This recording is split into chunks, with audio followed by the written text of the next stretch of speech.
नमस्कार, सत्यदर्शन न्यूज मध्ये आपले स्वागत आहे. मी पायल शहा. एक नजर टाकूया आजच्या ठळक घडामोडीवर. जुनी मिल भूखंड घोटाळ्यातील तिढा सुटला. बोगस उमा सहकारी गृहनिर्माण संस्था औसा यांना जुनी मिल जागेच्या खरेदी विक्रीवर धर्मादाय आयुक्त व कोर्टाचे सक्त निर्बंध आहेत. घोटाळ्यातील प्रमुख सूत्रधार कुमार करजगे यांचे जामीन अटी रद्द करण्याचा दावा सुद्धा उच्च न्यायालयानं फेटाळून लावलेला आहे. या घोटाळ्यातील सर्व आरोपींना जामीन रद्द करून गजाआड करण्याचं काम सुरू आहे. त्यामुळे जुनी मिल ट्रस्टच्या जागेबाबत कुणी खरेदी विक्री लीज अशा प्रकारचे व्यवहार करू नयेत असं आवाहन जनहित संघर्ष समिती ट्रस्टचे सचिव डॉक्टर संदीप आडके यांनी आज पत्रकार परिषदेत केलंय. संदीप शंकरराव आडके, सचिव जुनी मिल बेकार कामगार बालस्तार आणि जनहित संघर्ष समिती सोलापूर.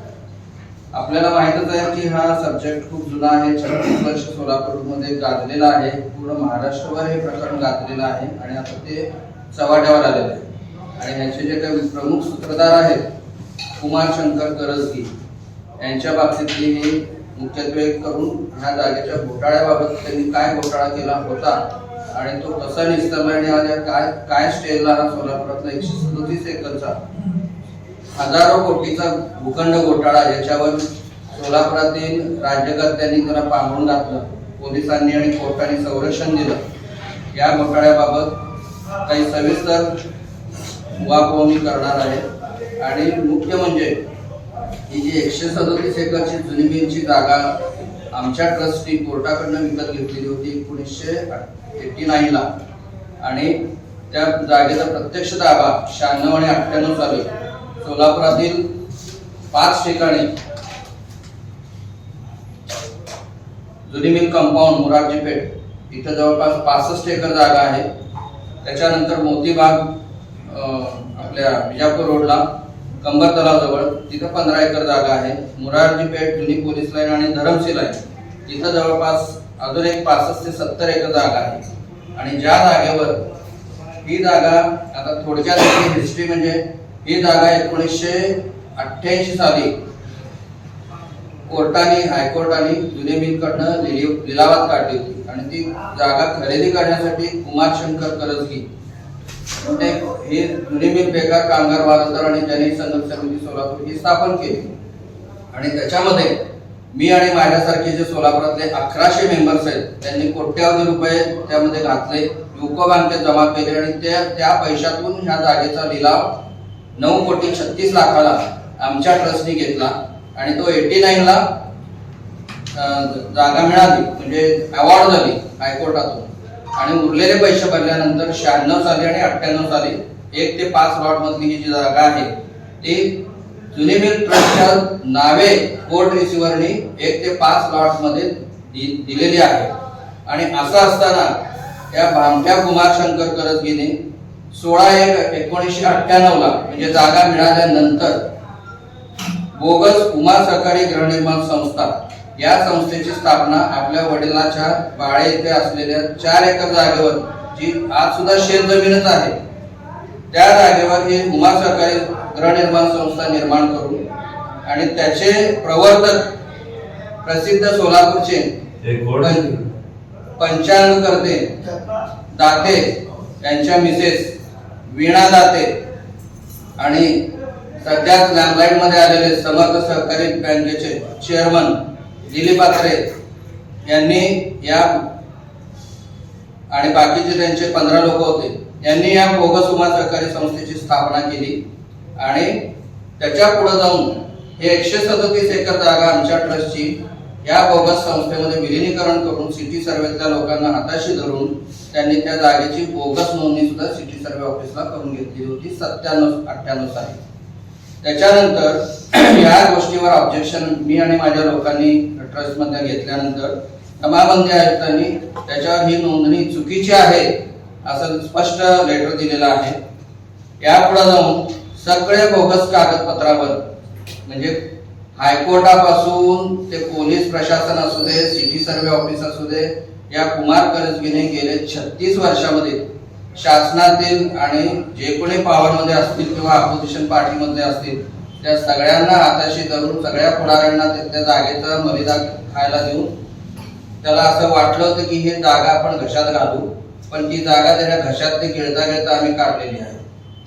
त्याच्यानंतर शरद मुथार, सुनील मंत्रीचे Mantri realty private limited, K builders and डेव्हलपर्सचे सुरेंद्र कर्णिक आणि के असोसिएट मध्ये असलेले हे कुमार शंकर करजगीचे बायको, त्याचा मुलगा, त्याची सून, त्याचा नातू, या सगळ्या लोकांनी पुढे जाऊन या सगळ्या बोगस वेगवेगळ्या कंपन्या ज्या स्थापन केल्या आहेत त्याच्यामध्ये सोलापुरातल्या बाकीच्या लोकांना पैसे इन्व्हेस्ट करून तुम्हाला शॉप्स देतो, तुम्हाला जागा देतो, फ्लॅट देतो म्हणून या 137 एकर जागेवर पुढं 1 ते 14 पोर्ट संस्था बनवून पुढं त्याच्या 22 पोर्ट संस्था बनवल्या. त्याच्यामध्ये वॉटरफ्रंट फेज 1 आहे, वॉटरफ्रंट फेज 2 आहे, जुनी मिल कंपाऊंड मधलं द स्क्वेअर मॉल अँड मधलं flat and shop owners association आहे. अशा 22 बोगस गृहनिर्माण संस्था या आमच्या संस्थेवर बनवून या सगळ्या मंडळींनी सोलापूरमधल्या जवळपास अख्ख्या सोलापूरला यांनी भेटीस दिलं होतं. आणि त्याच्यामध्ये त्यांना असं वाटत होतं की आपण हे वाटणी करू, फसवू, तू तिकडची जागा घे, मी इकडची जागा घे. पण याच्यानंतर ज्या वेळेला मी स्वतः याच्यामध्ये 2016 सालापासून 17 सालापासून ऍक्च्युली लक्ष घातलं आणि सगळे ठिकाणचे कागदपत्र काढले, हायकोर्टाच्या कोर्ट रिसिव्हर पासून ते सगळ्यांच्या समोर बसून जाऊन त्यांना ह्या सगळ्या गोष्टी कंप्लेंट करून समजून सांगितल्या. आज अशी परिस्थिती आहे की या जागेचे सगळेही खरेदी विक्री व्यवहार बंद झालेले आहेत. या जागेमधल्या कुठल्याही मोजण्या होत नाही. या जागेमध्ये सगळेच्या सगळे लेआउट हे आम्ही रद्द केलेले आहेत. आणि त्याच्या पुढे जाऊन सांगतो की ज्या सोसायटी रजिस्ट्रार मधल्या लोकांना ह्यांनी हाताशी धरून ट्रस्टच्या जागेवर 22 बोगस उमा कोऑपरेटिव्ह संस्था आणि बाकीच्या संस्था बनवल्या होत्या. त्यापैकी नुकत्याच म्हणजे 22/8/2025 रोजी त्यातल्या 11 संस्था उमा गृहनिर्माण संस्था क्रमांक 1, 2, 3, 5, 6, 7, 8, 12B, 12C, 13A आणि 13B अशा 11 उमा सहकारी गृहनिर्माण संस्था एका दिवसात अंतरिम अवसायनात काढलेल्या होत्या. आणि ही महाराष्ट्रातली एकाच दिवसात 11 गृहनिर्माण संस्था अवसायनात काढायची पहिली आणि एकमेव घटना आहे. आणि त्याच्यावर अवसायन म्हणून राजेश देशपांडे यांची नियुक्ती केलेली होती. डॉक्टर बागल उपनिबंधक सहकारी संस्था शहर सोलापूर यांनी. त्याच्या पुढे जाऊन त्यांना 1 महिन्याचा अवधी दिला होता. यांच्याकडे कुठलेही कागदपत्र नाही आहेत या बोगस संस्थांकडे. सगळे जे काही संचालक मंडळ आहे ते अस्तित्वात नाही. सगळे जे कोणी मेंबर आहेत ते सगळे बोगस आहेत. त्याच्यामुळे 7/11/2025 ला यापैकी यांच्याकडे कुठलेही संचालक मंडळ अस्तित्वात नाही, निवडणुका घेतलेल्या नाही, ऑडिट नाही. याच्यामुळे सध्या उमा सहकारी गृहनिर्माण संस्था क्रमांक 1, 3, 5, 7 आणि 8 या 5 संस्था अंतरिम अवसायनात काढून त्याच्यावर सुनीता देशपांडे व राजेश देशपांडे यांची अवसायन म्हणून नियुक्ती केलेली आहे. आणि बाकीच्या ज्या 22 पैकी उरलेल्या ज्या बोगस संस्था आहेत त्यांची सुद्धा प्रोसेस सुरू आहे. लवकरच एक 15 दिवसात ते महिन्याच्या पिरियड मध्ये या उरलेल्या सगळ्या उमा कोऑपरेटिव्ह संस्था, वॉटरफ्रंट फेज 1, 2 स्क्वेअर मॉल वगैरे या सगळ्याही संस्था अवसायनात निघणार आहेत. त्याच्यामध्ये पुढे जाऊन कॉर्पोरेशनच्या बांधकाम विभागाने सगळ्याच लोकांना हाताशी धरून या कुमार करजगे आणि या बाकीच्या भामट्यांनी अवैध बांधकाम परवानगी मिळवलेले होते. तर तिथं आम्ही कंप्लेंट करून कॉर्पोरेशनला हे बांधकाम परमिशन कुठल्याही जे अवैध बांधकाम झालेले 137 एकर जागेमध्ये सोलापूर बघताय त्या कुठल्याही बांधकामांना वापर परवानगी दिली गेलेली नाहीत. सर्व बांधकामं अवैध ठरवलेली आहेत. त्यांचे इथून पुढच्या बांधकाम परमिशन कॉर्पोरेशनने 2017 सालापासून बंद केलेले आहेत. तिथले लेआउट रद्द केलेत, मोजण्या बंद केलेल्या आहेत. याच्या उपर जाऊन हे जे काय भामटे लोक तिथे राहत होते, घरं बांधून किंवा बिल्डिंगा बांधून किंवा बिल्डर होते, त्यांनी कोट्यावधी रुपयाचा टॅक्स कॉर्पोरेशनला गेल्या 20 ते 25 वर्षामध्ये भरलेला नाही. ही सुद्धा बाब आम्ही कॉर्पोरेशनला सांगितलेली आहे. आणि कॉर्पोरेशनच्या आयुक्तांना वारंवार मी सांगितलं आहे की हा जर टॅक्स तुम्ही भरून घेतला नाही, त्या जर अतिक्रमण झालेल्या आणि चुकीच्या बांधकाम झालेल्या अनधिकृत बांधकामावर तुम्ही जर कारवाई केली नाही तर मला नाईलाजाने हायकोर्टात जावं लागेल. आणि हायकोर्टात जर मी गेलो तर 1 महिन्याच्या आत मी हातात ऑर्डर आणेन आणि तिथले सगळे अतिक्रमण आणि अवैध बांधकाम जमीनदोस्त करून.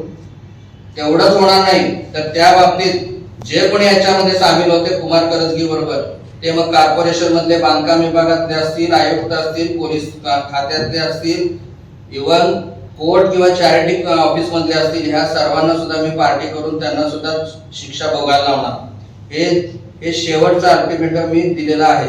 तर आता याच्यामध्ये ज्यांनी कोणी अतिक्रमण केलेले आहेत किंवा अवैध बांधकाम करून आमच्यावर कोणीही कारवाई करू शकत नाही. आमच्या पाठीशी दादा आहेत किंवा दुसऱ्या कुठल्या पक्षातले दादा, मामा, काका आहेत, या भ्रमात लोक राहतात.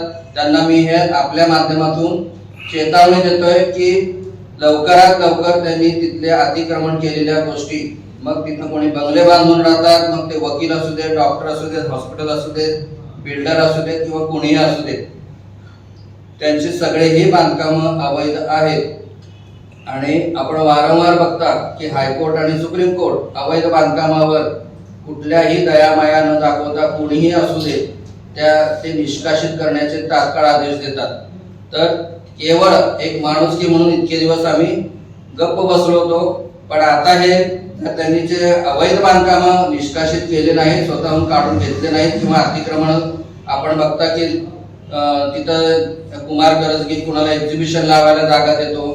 परवा एक 15-20 दिवसापूर्वी कोणीतरी लग्न थाटलं आमच्या जागेमध्येच आणि त्याच्यामध्ये मोठे मोठे पुढारी येऊन गेले. ट्रस्टची जागा आहे आणि त्याच्यामध्ये लोक लग्न थाटतायत आणि पुढारी मोठे मोठे यांच्या मागं 35 वर्ष उभा राहिलेले त्याच जागेत येत आहेत. हे कुणाला म्हणजे थोडे तरी इथिक्स ठेवायचे ना, की आपण कुणाच्या जागेत काय करतोय, तुम्ही कुणीही असा परमिशन न घेता कशाला ट्रस्टच्या जागेमध्ये करायचं. शिवाय तिथं सर्कस लाव, एक्झिबिशन लाव, गाड्या विकायला जागा दे, कडबा विक किंवा ट्रॅव्हलच्या जागा गाड्यांना उभा कर. हे धंदे ह्या चोरट्या भामट्या कुमार करजगीने आयुष्यभर केलेले आहेत. आणि एवढंच नाही तर तो इतका नीच आणि नालायक माणूस आहे, अवैध वेश्या व्यवसाय सुद्धा तो करण्यामागं तो त्यांनी मागं पुढे बघितलं. मागच्या 8-10 महिन्यापूर्वी त्याच तिथल्या मॉलमध्ये अवैध वेश्या व्यवसाय करताना ह्याचे जे कोणी हस्तक आहेत त्यांच्यावर गुन्हा दाखल झालेला आहे. इतका नीच प्रतीचा हा माणूस आहे. आणि एक मिनिट मला कंप्लीट करू दे. या गोष्टी मग सगळ्या निवेदनात टाकायच्या, तुमच्या पत्रकार टाकायच्या, पत्रकाच्या उपर सगळ्या